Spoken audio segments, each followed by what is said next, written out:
In today's video, I'm going to teach you how to add your social security number, SSN, or individual taxpayer identification number, ITIN, on the Turbotax app. Adding this information is a vital part of ensuring your tax filing is accurate and compliant. We'll walk through this process together, step by step, to make it as simple and straightforward as possible. First, let's go ahead and navigate to the Turbotax official website. You'll want to ensure you're using a secure and updated browser, as you'll be entering sensitive personal information. Once you're on the homepage, locate the Sign In button, usually found at the top right corner of the page. Clicking Sign In will prompt you to enter your Turbotax credentials. If you haven't created an account yet, you'll have the option to set one up here. Remember to use a strong password to keep your account secure. After successfully signing in, you'll be directed to your tax home dashboard. This is your hub for navigating through different sections of the Turbotax app. Here you should see an option for Turbotax Free Edition 2024 or whatever version corresponds with your current tax year. Click on that to proceed.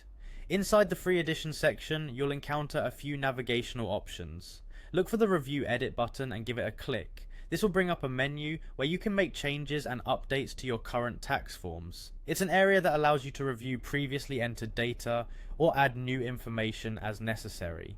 Once you are inside the Review/Edit section, the next step is to move to the My Info tab. This part of the app contains all the personal information that Turbotax has on file for you, and it's crucial since it helps personalize your tax filing experience.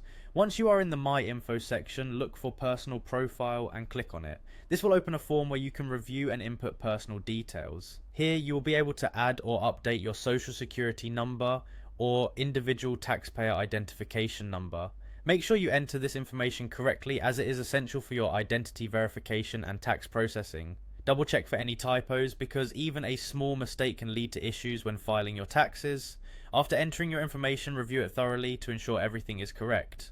Once satisfied, save your changes and exit the page. Turbotax will incorporate these details into your tax return, allowing you to continue with the rest of your filing process seamlessly. And there you have it. By following these steps, you've successfully added your SSN or Itin to the Turbotax app. Feel free to revisit any part of this guide if you need a refresher. Thank you for joining me, and happy filing.